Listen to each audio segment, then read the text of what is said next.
Hello and welcome to the 2021 Gallup Learning Series. My name is Jessica Dawson, and on behalf of the learning team, thank you for joining us today. I was looking in the chat and it looks like we have people calling in from all over the world. I see South Africa, I see Atlanta, I see Massachusetts. So welcome to all of you. This is our 7th annual learning series, and we are excited to have over 3,000 of you join us for a week of learning offered exclusively for you, our Gallup certified strengths coaches.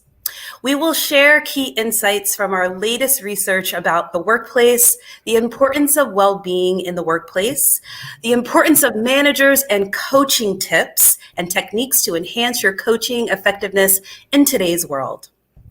Needless to say, we have a lot to share and are excited to bring the Gallup certified coach community together this week for this virtual learning experience.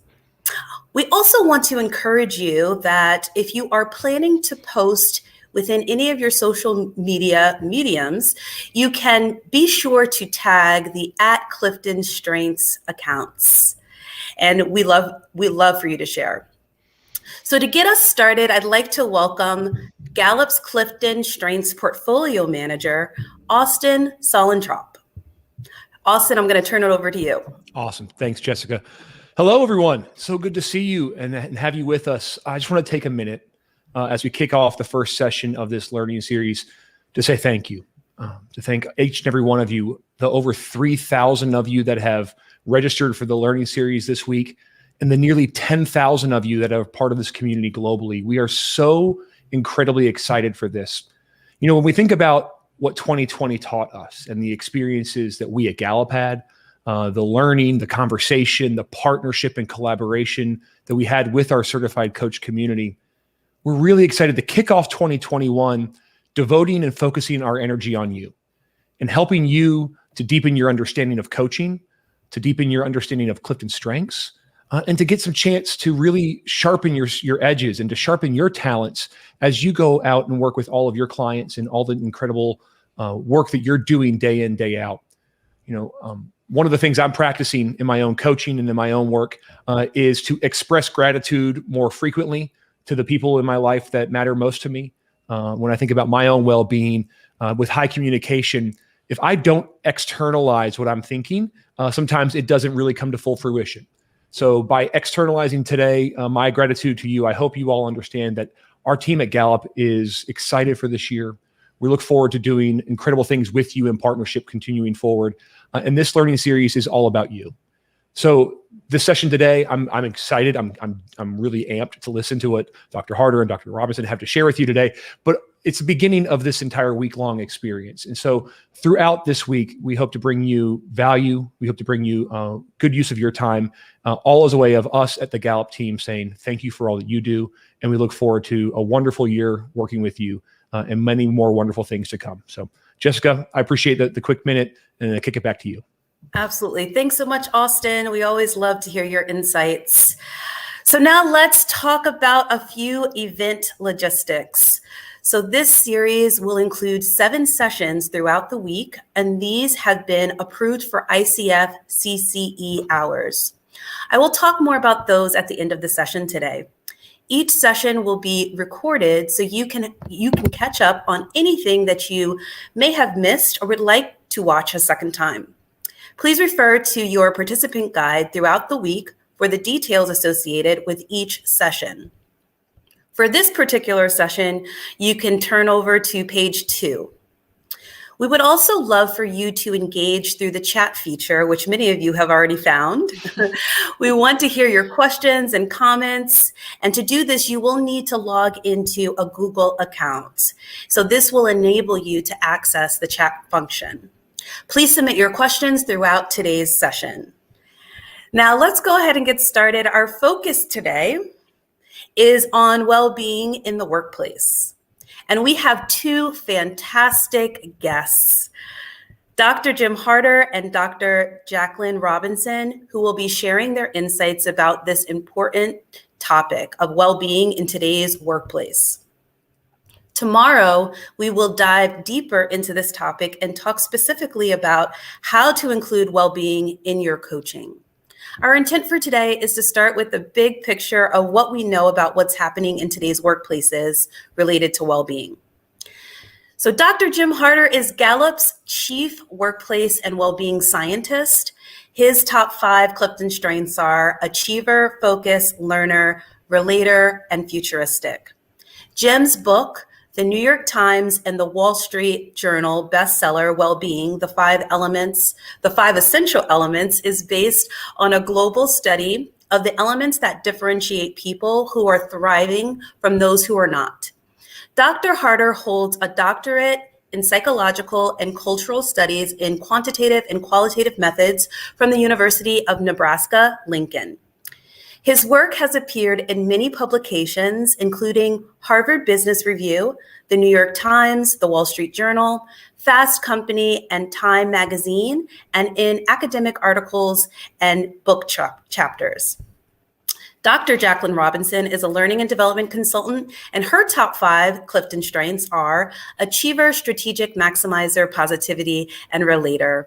She has a doctorate degree in international psychology with an emphasis in organizations and systems from the Chicago School of Professional Psychology and is certified by the International Coach Federation.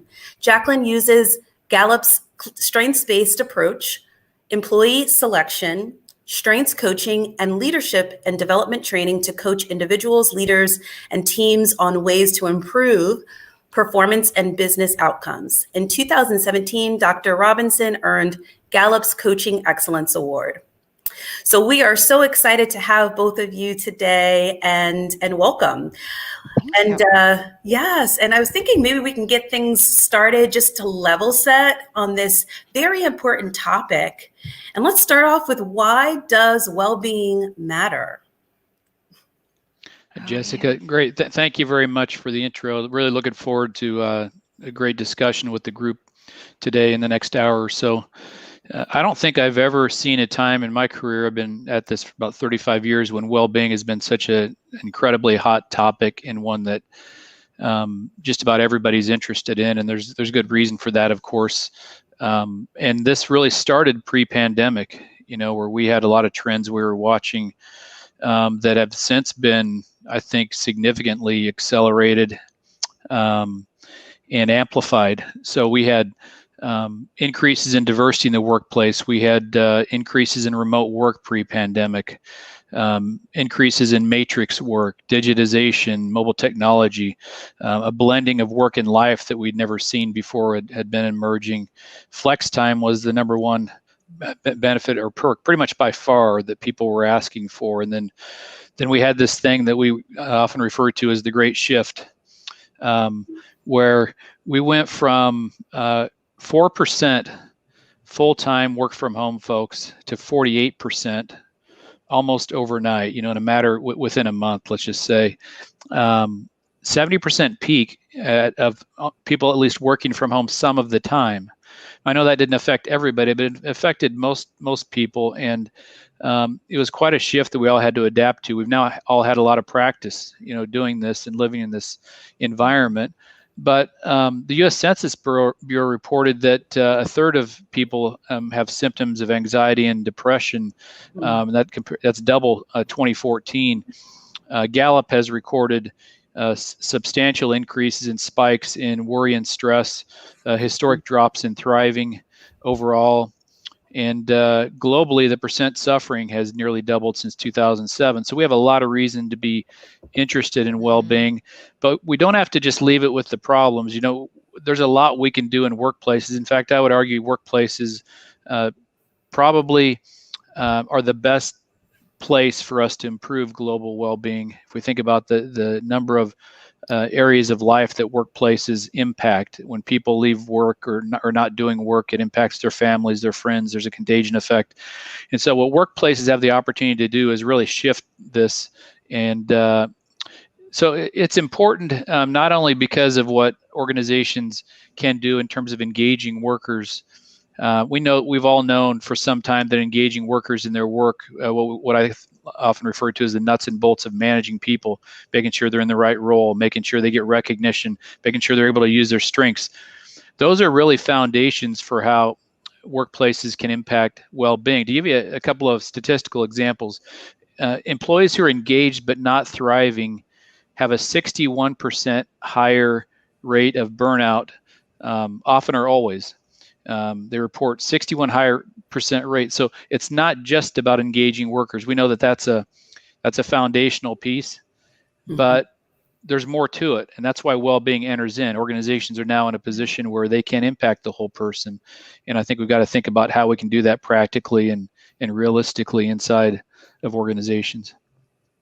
Certainly a lot of disruptions in the workplace, and so it's really understandable to see even the evidence in some of the numbers that you presented as well, Dr. Harder. And just layering on to the conversation, because wellness is also a word that I feel like I've heard much more these days as well. If you had to differentiate between well-being and wellness, what would you say? Mm-hmm. Well, if we think about how the term wellness has been used and what's been associated with this historically, it's been what we refer to as wellness programs, all really well-intentioned programs that I've seen out there with the goal to improve primarily health, and many have added other constructs to make them feel a bit more well-rounded. But wellness has tended historically to exist in a department inside an organization, and what I'd call well-being is more holistic. It's how we think about the entire organization and the organizational culture, not just a program per se that people can opt in or out of, but more so a holistic program or holistic process inside an organization in a culture that's built where people can improve their career well-being, their social well-being, their financial well-being, their physical well-being, of course, and their community well-being. So there's 5 elements we found that individuals themselves can impact, but we also know that organizations can impact through an organizational culture. Again, wellness programs have been really well intended, but we've seen that many of them don't get the kind of participation that they might have intended from the outset. And so in many cases, the participation has been for people who are already physically pretty fit and are already kind of on board. And so we have to think about how we impact an entire population and how we do it in a way that feels comfortable and not overly intrusive, but also takes a path of least resistance, right? So that we work with the individual. And I think and we'll talk about this, that's where I think strengths gives us a huge advantage in thinking about well-being and how we impact change and well-being over time. But the cultural aspect of it, I think, is really important in how we think very intentionally about how we change an entire organizational culture as opposed to just inserting a program. Yeah, for sure. Yeah. I love this distinction. Jacqueline, were you going to add something? I was just going to say, I think that's so well said. I think that's a lot of the challenge that we see within organizations is that they might just have a wellness program. There's not maybe education about the wellness program. There's not those deeper conversations about why wellness matters. So it goes right back into the well-being conversation and really transitioning managers from bosses to coaches, which we talk about all the time here at Gallup. But as a manager, you've got such a powerful position and powerful ability to be able to support your employees with their well-being and those 5 elements that Jem just discussed. So I just see that as another touch point for employees to be able to have those well-being discussions. We're seeing that also in higher education, where when we think about our Gallup alumni survey and we start asking alumni, how well did your university set you up for success in terms of your well-being and engagement afterwards? If we find that alumni had support with their well-being, 66% will share out that they're thriving in their current environment. So even going beyond organizations, if we think about the university as an organizational institution, there's a lot they can do to start driving that well-being and the 5 elements. So you've got employees even more comfortable having those conversations with their managers once they get into that organizational piece. So my mind is just spinning right now with all the ways that we can, again, start thinking about touch points where we can start to incorporate this discussion of well-being in the workplace. Yeah, it seems like there's two big intervention opportunities in organizations. One is what you mentioned, that organizational piece, Jacqueline. Well, you really mentioned both of them, I think. One of them is how we think about what we offer people from a macro perspective and how we make that transparent and make sense to people. And I think that starts with it being a part of, from the CEO's office and the board, being a part of the intended culture and being very explicit about that, but also how we map what organizations are doing to constructs that make sense to people every day, like those 5 elements, is really important. So those macro pieces, and really to think through how we even audit what we're currently doing and hold ourselves responsible for, is what we're offering really impacting people or not? And then at the micro level, you mentioned boss to coach. That's an area where it really takes on a different level, I think, where managers have a chance to really get to know people, build trust, right? So you're taking care of the basics of management first, you build some trust, and you open the door for a much bigger opportunity to impact someone's entire life. Again, in a way where you're opening the door, but not, you're not forcing it, but it's a less awkward kind of situation where organizations and managers can do quite a bit. Absolutely. So this is such a great conversation, and I love how we're kind of funneling down into the workplace quite naturally. But maybe we can start to have that conversation, thinking about within an organization, leaders, people managers, right? Managers within the workplace. What are we actually hearing within the workplace, and how is this conversation showing up? Yeah. Great question. I've seen some really great best practices from managers and leaders in the past year. What some do, one that I particularly appreciated was when it was really kind of, that crisis moment that so many were experiencing early on in the 2020 pandemic, in the 2020 world, let's just call it that. What one manager in particular did was she would connect with her team at the end of every shift. So 5 o'clock rolls around and she would just ask them, what do we think went really well today? What are some success stories that we have?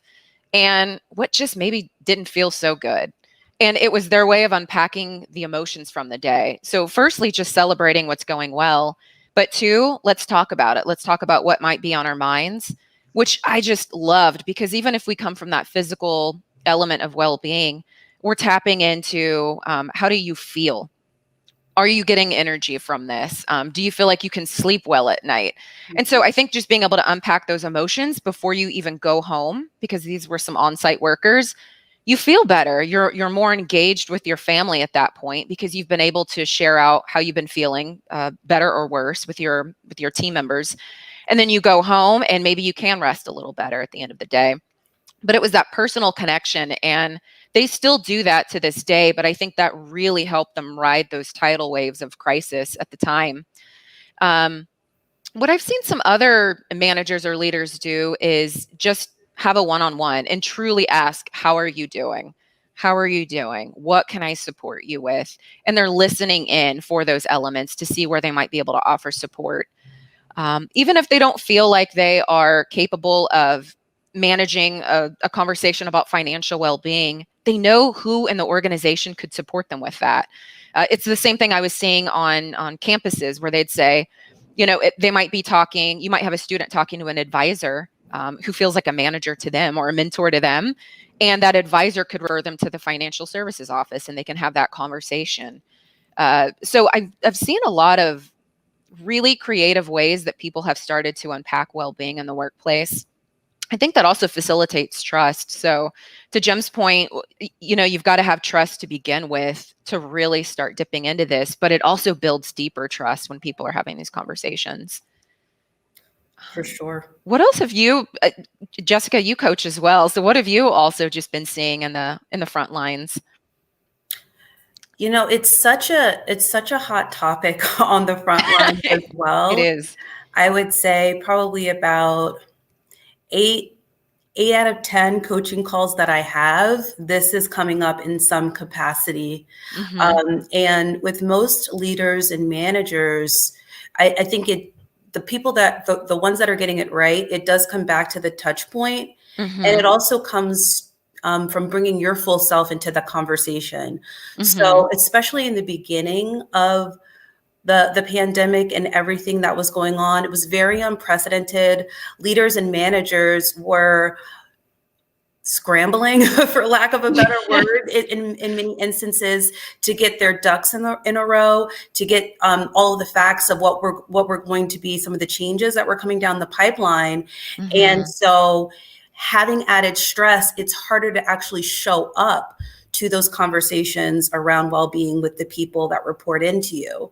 So it's about being able to, when you step into the space of a touch point, being completely present and being able Mhm. to listen, and being aware of your own well-being as a leader and a manager, right? If you're trying to create that space for someone else, who's creating that space for you, right? And Yes. also showing yourself grace. A lot of leaders and managers, even though it's an unprecedented time, they're not actually showing themselves grace, and also looking inward to have an understanding about their own well-being.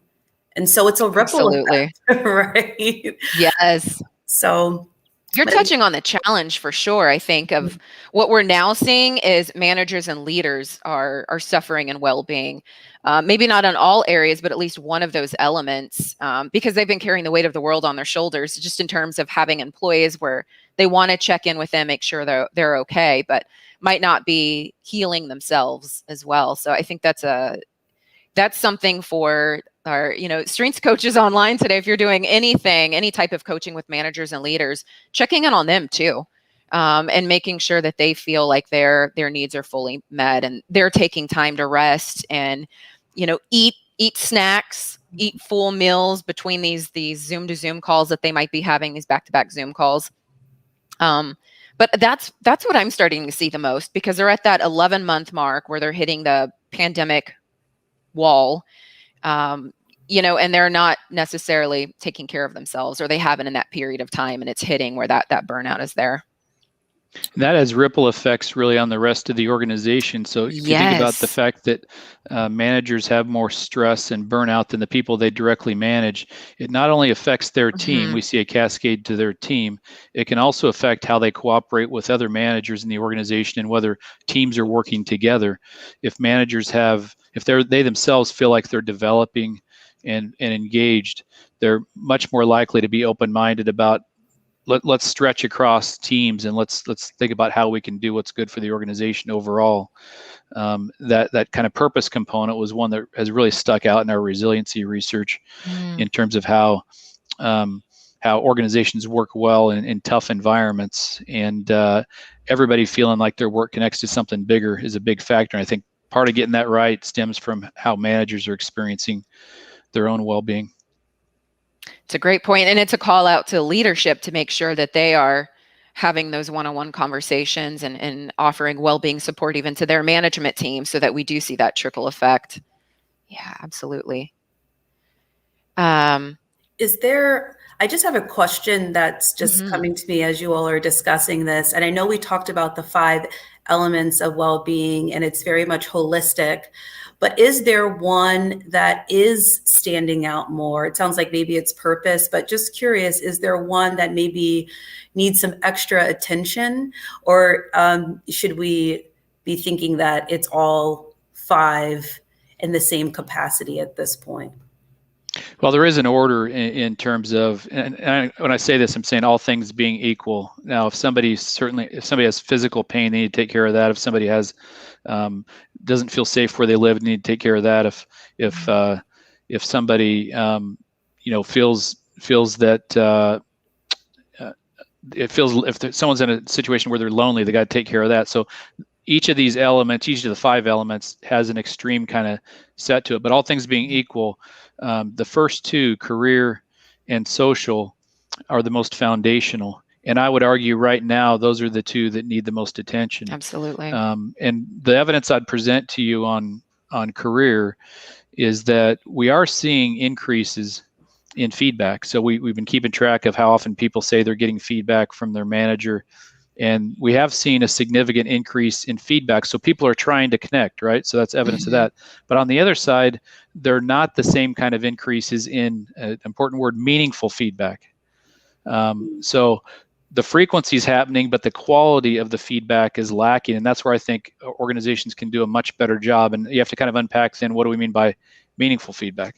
Meaningful feedback means, first, you know something about the person and the work that they're doing. That's where the strengths piece is a huge shortcut. Just think of it as a shortcut to getting to know the person. You all know this, but also thinking about their work and how it contextualizes to how they can do work in this environment.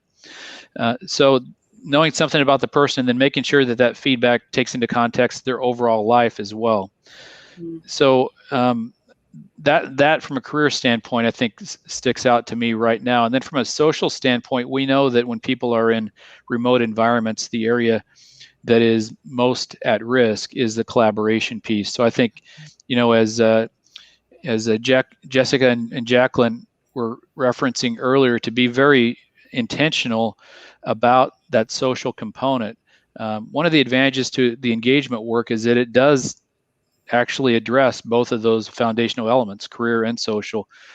But we have to be very intentional about how we set aside time, even set aside separate meetings to discuss things that aren't even related to work. I think is really important, because that's what would happen if we were in the office together. We would be doing those kinds of things, whether it was encouraged or not. We would still do those kinds of things, depending on how we're managed. So that's human nature that just happens anyway, and we have to try to replicate what would happen in human nature in this kind of an environment. And I think the best managers have done that, but I think it's still challenging even for the best managers. Absolutely. And just even that reminder of using your modalities, I would say that comes up a lot. Just a simple solve. We know that when you catch people in the moment, they're more likely to tell you what's really on their minds, right? But you have all of these different modalities to connect. You've got the phone, you've got IM, you have email, right? So utilizing those, sometimes you can get a different reaction or a different response from an employee as well. Yeah. That's a good, I'm glad you brought that up too, because what I've seen some managers do to make sure that they are connecting with each individual with the modality that fits them the best, especially in the workplace, is just asking them, what's the best way to communicate with you? And they all share that out as a team too. They might round robin it and say, the best way to connect with me is by phone. The best way to connect with me is by email, because I'm on the phone all day. So I'm not going to be able to pick up your call, but I can quickly respond to an email in the 5 minutes I have before my next one. So one, that alleviates a lot of frustration, creates more collaboration because everyone knows how best to reach out to one another. But that also might help the manager in thinking about what's the best avenue of not just individualizing my communication method, but am I hearing a theme overall with my team? So if we get together, is the best method going to be a team huddle by the phone? Or is it going to be, hopping on Zoom together and celebrating a birthday because we're all remote and we want to surprise that person and wish them well? So I love that you brought that up, because communication in itself can be an inhibitor or something that can start to, what's the word I'm looking for? Can become a challenge to being able to tap into individuals and what is fueling their well-being or hindering their well-being. For sure. Yeah. We do have a couple of questions, but I know we want to get to the Clifton Strengths piece, but it may be good to tackle some of these questions because they're more so around overall well-being. So let's see. Oh my gosh. I love this room. I love this room. Lisa Feldman, great question here. Gallup has great research on the impact of engagement on organizational performance. Are there numbers on the relationship between well-being and organizational performance? Any numbers you would highlight around that? Yeah, in fact, there have been 3 different meta-analyses published on well-being and organizational performance. We integrated that research with our own research and the work that we've done in organizations. And well-being is additive to engagement, not only in predicting mental health, but also in predicting performance outcomes. To give you some examples, so thriving individuals have 53% fewer missed days at work than those who aren't thriving. If you think about those 5 elements we listed off earlier: career, social, financial, physical, and community, each one of those is additive in addressing issues that then relate to performance, like whether individuals are thriving at work, in a range of from 28% to 98%, depending on, so 70 points difference depending on how many of those 5 elements people are thriving in themselves. Much lower rates of diagnosed depression, lower rates of burnout, which affect performance, lower rates of anxiety, a difference of 44% to 9%. And even if we go to think about how health costs affect performance costs, so disease burden cost per person is substantially lower. If people aren't thriving in any of the elements, over $7,000 per person, down to $3,500 per person if they're thriving in all 5. And so think about well-being as something that impacts intermediary outcomes that then affect the ultimate outcomes that many organizations are looking for, which include performance and all the kinds of things we've studied with engagement. So all the evidence would suggest that well-being is additive, and so I think it's a big advantage for organizations. And I think the organizations that have been working on engaging their workforces are at a significant advantage right now, because they've built an environment where they can go to the next level in a very fluid kind of way instead of forcing it. But I think there's different things different organizations can do depending on where they're at. There are more basic kinds of ways to enter into well-being, and then there are some of the kind of higher level ways that will impact some of the outcomes I listed. Yeah, for sure. I mean, I think that this helps answer some of the other questions that we're getting around, Gallup seeing some changes as it relates to engagement scores with well-being. So looks like there's a Mary McEwen. Looks like they are doing an employee engagement survey. They're doing their first one since COVID next month. A little bit nervous about what those. You are not alone. But just thinking about, engagement scores, like what are we seeing? What are some trends that we're seeing within the numbers? Yeah, that's a great question, and it's one of the more interesting ones that I've had a chance to study in my career, because we saw during COVID more fluctuation in engagement than we've ever seen before. Early on during COVID, people predicted, well, engagement's going to drop because we have all this chaos. It actually didn't. And there are a lot of reasons that we did an analysis of that and put it in an article. There's a lot of reasons that might explain that. What we found was kind of a tipping point during COVID was in early June, when we had the societal unrest that really, I think, had a big effect on leadership inside of organizations. And after that, it did rebound pretty quickly, but that had put the biggest dent in engagement. But the other thing that was really interesting to me, and continues to be during this pandemic, is how engagement and well-being at a macro level have actually gone in different directions for the most part. So if we aggregate all of 2020, we see a 1-point increase from 2019 in engagement, but we see a substantial drop in well-being. So this is the thing to kind of think about, is that even though engagement correlates with well-being for individuals, so individuals who are more engaged are more likely to have high well-being, at a macro level, there are things happening that are hurting a whole population's well-being at the same time that engagement is mostly holding its own. What does all that mean? I think it tells us if we're really working with individuals inside organizations, we need to realize the whole person is really important. That we need to engage the worker, of course, but the rest of the person is going to affect how they do their work, and it's going to affect their lives in the longer term. And so it puts a lot more emphasis on there's more than just the nuts and bolts of managing that we have to be paying attention to, and that organizations are primed to do just that. If we put our if we organize our resources in the right way, and if we upskill managers in the right way to have the right kinds of conversations.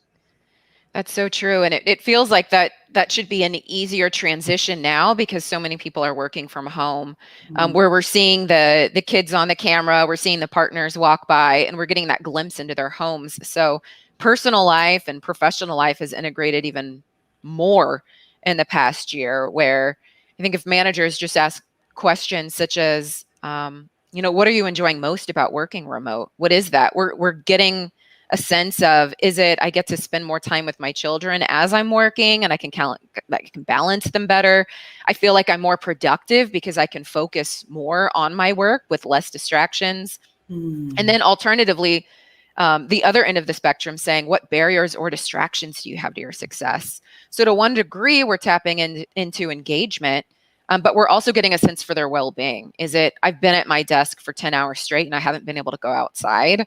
Now that gives the manager the opportunity to say, I want to make sure you get that. Go outside, get a walk in. What can I do? Let's look at what you've got on your work plate. What's purposeful and what is more of just a distraction that we can take off of your plate to give you more of that time. So I think you are spot on, Jim. There's a lot of ways that managers can start to assess the well-being of employees, even just starting with those two simple questions. Another one that I like asking, and I know we've got so many coaches in the room right now, is looking at the 5 elements of well-being. Maybe a manager asks, or a coach, if you're coaching a manager, or an individual, if you look at these elements, where do you feel like your bucket is full, and where is it lacking a little bit? And if you had to look a year out from now, what does that look like if that bucket were full? What's the first step you can take today then to start, reaching that fuller bucket? And how can I support you and hold you? I'll be your accountability partner, I'll be your mentor, but let's think of some ways that I can help you there.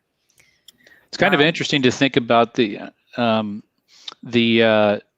experiment that we've all kind of been forced to go through, and how different people are interpreting it in different ways and have different preferences coming out of it. But I've thought of it a lot as a learning opportunity to just think about what works differently, and what you can do differently going forward. But I think there's kind of a divide in people in terms of if once the vaccines are in place and everything, what would I prefer to do from a work standpoint? What makes me most productive? And there's a big divide in how that's worked out for people. But it isn't. We've had plenty of time to learn now, so it's a good opportunity now to kind of tap into people and figure out what's working, what isn't.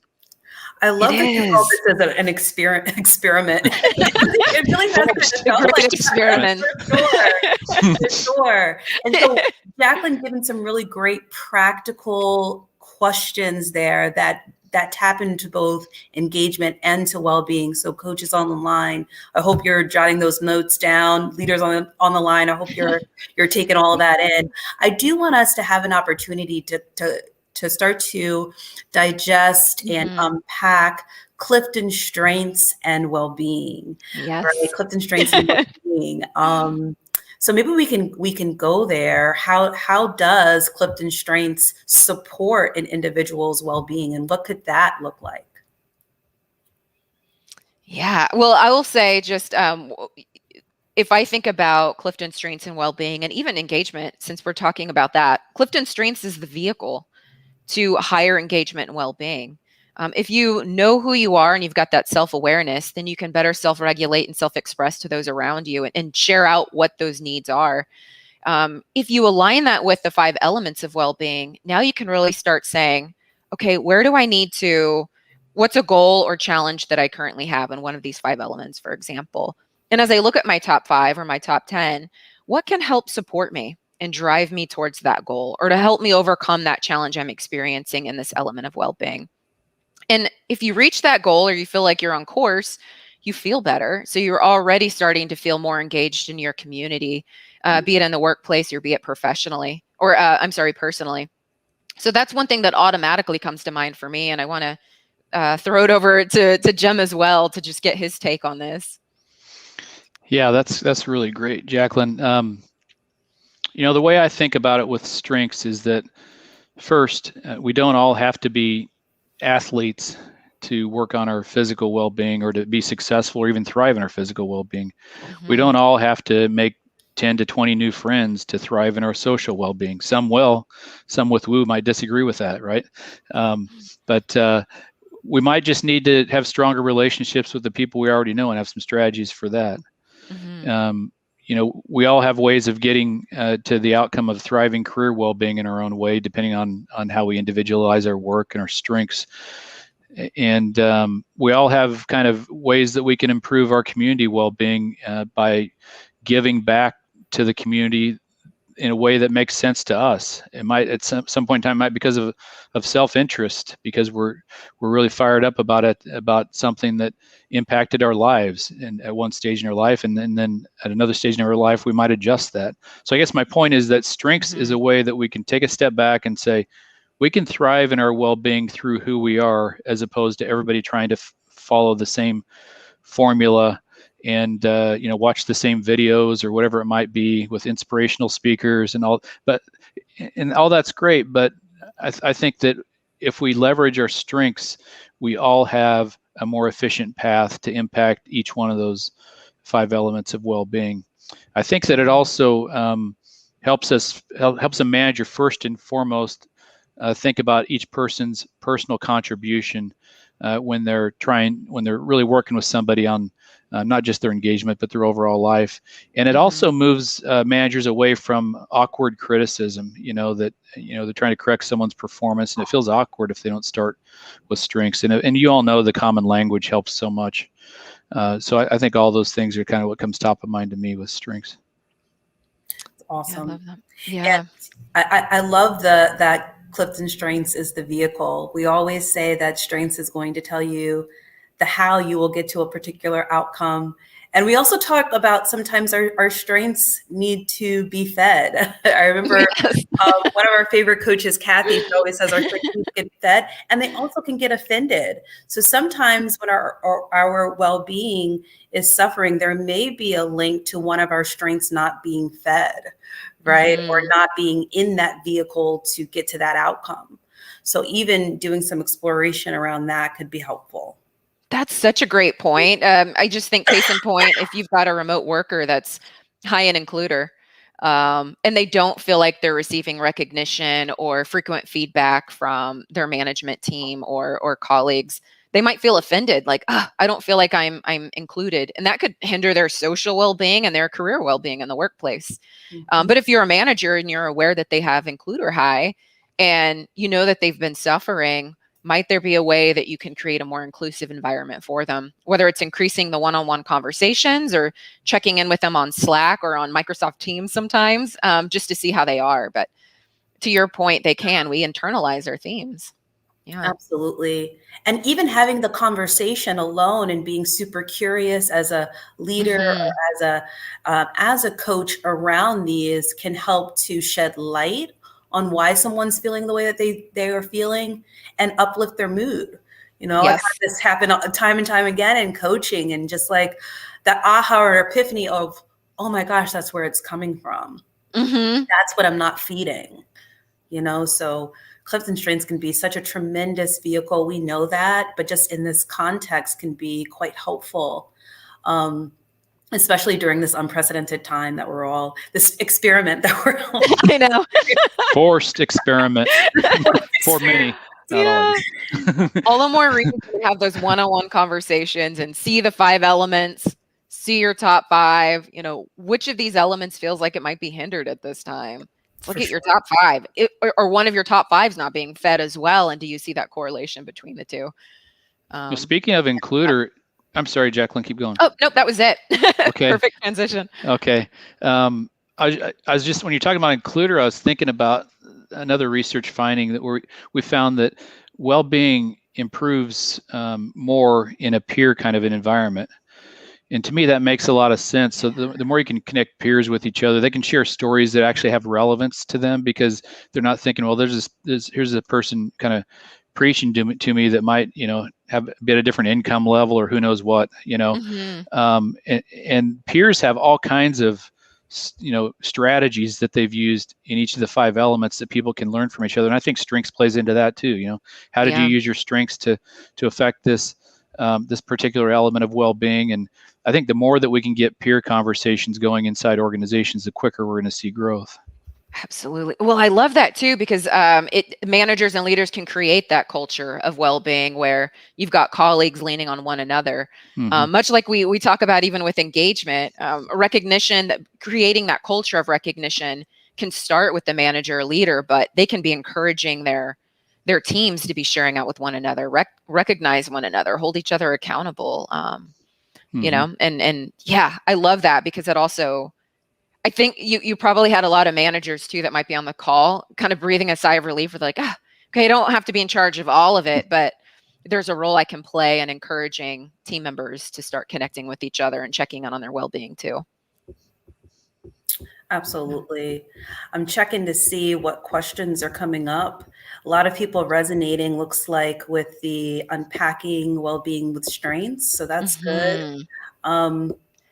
Yeah, a lot on resources too. Yeah, resources. Are there any yeah. materials that unpack how different strengths might impact or create unique well-being needs? Love your name, Jessica. This is from Jessica. Yes, I love it. Well, that kind of brings us to the well-being book that will be coming out end of March. So Jim, I might let you share out about that, but wait, there's more. It's kind of like the infomercials. We do have something coming up that could actually that really truly support you all, especially if you're working within organizations, that will help map Clifton strengths to the 5 elements. Yeah, that's a timely question. And I think the book title is the same as the title of this show that we're on here, which is Wellbeing at Work: How to Build Resilient and Thriving Teams. So that's really what the book is about. It's about everything we've been talking about here today. We go into a lot of different areas, but it's really targeted at organizational leaders and managers and what they can do. Some of you might be familiar with the book we wrote back in 2010 called Wellbeing: The 5 Essential Elements. That was directed at individuals and how individuals can on their own, impact different elements of well-being with, some emphasis on organization. This one is primarily emphasizing what an organization can do to change their culture to be what we call a net thriving culture. And that includes removing some risks, that get in the way of organizations achieving what they're trying to achieve. But it also involves thinking about how managers really play a huge role and are able to leverage strengths. Jacqueline contributed significantly in thinking with us about how each of those 34 strengths can map to each of the 5 elements of well-being. So that's one of the really important resources I think that we'll be providing is how strengths make it more efficient to impact each of those 5 elements of well-being. So if you think about, similar to how we think about competencies and how those strengths can each be used to impact almost any competency you put in front of you, the same with well-being. We can all improve each of those 5 elements, and we should each be striving to do that. And regardless of what your strengths are, you can leverage those effectively in the different areas of well-being. Absolutely. And in the interim, while you're waiting for the book, the well-being, the 5 essential elements is out. And then, there's always Gallup.com, and you could keyword search well-being in that industry to see what articles and blogs and resources we have available. I noticed there was a question from higher education on higher education and well-being, and there's quite a few on the education page for Gallup.com too. So we should have a little bit for everyone and industries that can support you with well-being and coaching on it, whether you're a strengths-based coach or a manager tuning in. Excellent. Yeah. So now the questions are pouring in, and I know that we're getting close to time here. Let's see. This is an interesting one. We've got 2 around mindset and also reflection. So how pauses and reflection time helps on overall well-being. Somehow working from home seems to increase work rhythm. And then another one around how does mindset fit into well-being, the 5 elements and strengths. I think both of those questions are interesting around reflection, around mindfulness. Mindset. Yes. Jessica, that's you and I's thing right there. We're always about mindfulness. Are you taking pauses in the day? Are you going out in nature? Walk, be mindful of Yeah, of what's happening. it really does make a difference. I think that sometimes, and it'll depend on how you're able to process your emotions, but there are some people from a strengths perspective where you just get a flood of emotions and you actually have to take some time to decipher what it all means, right? And that can come from a variety of different strengths. And sometimes those moments of pause, those moments of reflection is where you can make sense of it all, right? Or begin to make sense of it all, right? So, any time that you can do that, particularly in nature, and I don't know if there's scientific research on this. I can only speak We've about. got Jim. Yeah, maybe Jim can help me out here, but your mood just elevates, your mood uplifts, and there's something about just being able to process and breathe and take it all in that I think is quite helpful. And doing that on purpose can help, I think, to shift that mindset. There is research on it. Yeah. I happened to be visiting Japan a little over a year ago, and we're working with a foundation called Wellbeing for Planet Earth, who's we're working with to put a lot more emphasis on particularly Eastern forms of well-being to round it out a bit in terms of what we've measured in the past. And one of the researchers I was working with on that team specializes in the relationship between nature and well-being, and there's some really good research on that, and it makes sense. Almost anything you can relate back to human nature fits into what we ought to be thinking about from a work perspective. I love it. I even just recently read an article that having a screensaver with a nature image on it can relax you and create more mindfulness. And those that live in more of those green zones also like if they have a park nearby or a green belt behind their home, tend to feel less stress if they're out and walking. So, yeah. There's something about nature. And for those of us that live or that are living or experiencing the Arctic, like I am, I found bringing plants, like I've been purchasing plants and just almost creating the green space inside of my home. Right. So I think that there's many ways to get there. And the more that you can sit with your thoughts and sort through your feelings, there's clarity that comes for sure. Absolutely. Excellent. Well, let's see here. Let's see. I think maybe we have time for one more question, and there's lots of questions in that. I love we have a lot of fellow nature babies in here as well. I'm loving and I say that so lovingly. We've got so many people that love nature. So yes, a lot of probably yogis, YouTube yogis right now, and for those that are focusing on meditation. Okay, so let's take this last question from, it looks like Brent Ollinger. How are organizations implementing well-being and coaching for entry-level and low-income employees? Is this content accessible or challenging to implement? Many are so focused on basic needs right now. Absolutely. I think even, and I'll just talk about what I've seen on the front lines and then transition it over to Jim too. But what I've seen a lot of managers do is have that conversation and then link them to resources.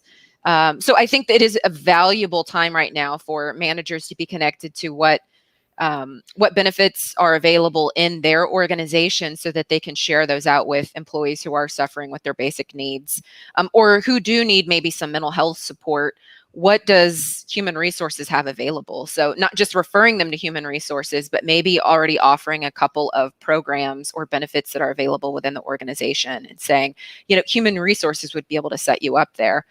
From the educational setting, what I've seen, because a lot of students right now are suffering and they're seeing even more mental health crisis situations on campus. They're finding more students that are facing food insecurity or homelessness. They're very aware. Any of the campus advisors or maybe those in financial aid or student services are saying, here's some opportunities, here's some resources available to you. And that's how they're meeting that need. So even if directly they can't support them with basic needs, potentially knowing where employees can go, and feeling cared for in that sense because they're heard, they're listened to, and they've been directed to a way to support their well-being. Jim, what would you have to say? That's such a great question. Oh, that's great. It's a great question, and I love your answer, Jacqueline. Let's see. One thing is that if you think about what we ought to aim, regardless of the organization that you're working with, aim everything at the most basic kind of foundational target is that we want people to strongly agree that the organization cares about their overall well-being. Mm-hmm. Okay, so that's a starting point. When people feel the organization cares, they take things seriously that are offered to them. They think about, they don't second guess, because there's a lot of organizations that offer really legitimate programs that just get second guessed or not even paid attention to because people don't see how it connects to the bigger picture. So that's from an organizational standpoint, and every manager can impact that. They can, as Jacqueline was saying, help people know what's available to them regardless of what resources are available for the organization. Second, and this is a minimum standard also from a managing standpoint, and I think regardless of what organization we're working with, what the income levels are or any of that, the manager can still have an incredible impact. And the outcome to really focus on is, in the last week, has everybody received some form of meaningful feedback? And to get to meaningful, again, we've got to take that apart a little bit. It means that you get to know each person and the work that they're doing and show a real concern for them as an individual, and then that opens the door for other things. So I'd say those are two of the basics to be thinking about aiming at, regardless of organization. That'll really go a long ways in thinking about how the organization can continue to improve, and also thinking about how individuals can get closer to thriving overall lives. Mm-hmm. Excellent conversation. And I just want to, I know we're getting close to time here, but so I want to just say thank you to both Dr. Jacqueline Robinson and Dr. Jim Harder for joining us on this very important topic. And as we get prepared to close out here, for those on the line, I just want to remind you to not forget about those ICF credits. This session is worth 1 CCE hour from ICF. And for those watching this on demand, this session is worth 1 resource development CCE. Watch for the event evaluation in your inbox on Friday as well. On the evaluation, you will be asked to indicate which sessions you attended, either live or via the recording. The professional credit verification info will be sent to you via email as a result of completing the event evaluation. Also note that on page 15 of your participant guide, you will find more information about the Gallup at Work Summit. As a certified coach, you are eligible for the following discounts. So you've got $100 off your summit registration, as well as summit attendees are also eligible for 15% off all of the learning offerings and coaching sessions offered around the summit. So you want to make sure to take advantage of that. We hope you join us later today with our first live coaching demonstration. Last year, the live coaching demonstrations were incredibly popular. So this is your chance to observe an experienced Gallup coach, someone live after the coaching session. There's going to be some conversation about the coaching techniques the coach used during the session to help you enhance your coaching. And also tomorrow, we're going to be having live coaching demonstrations around well-being specifically. So today, as we were saying earlier, really set the stage, gave you a lot of research and insight around well-being, but the coaching conversation tomorrow is going to be very applicable. You're going to get to hear a live session. So I just want to thank once again, Dr. Jacqueline Robinson, Dr. Jim Harder. It's always such a pleasure to be able to connect and speak with both of you. So thank you for all of your insight. Great conversation today. For all of you joining from all over the world. Yes. Oh, goodness. Great comments. Great comments. Hello, South Africa. Hello, Australia, United Kingdom. Amazing. Massachusetts, Philippines. Yeah. This feeds my international heart, you all. Thank you all for joining us today and for being a part of the Gallup coaching community. There's really is no other community like it. You all support each other and it continues to grow. We're in the 7th year, so let's keep it alive. To all of you, take care and be well.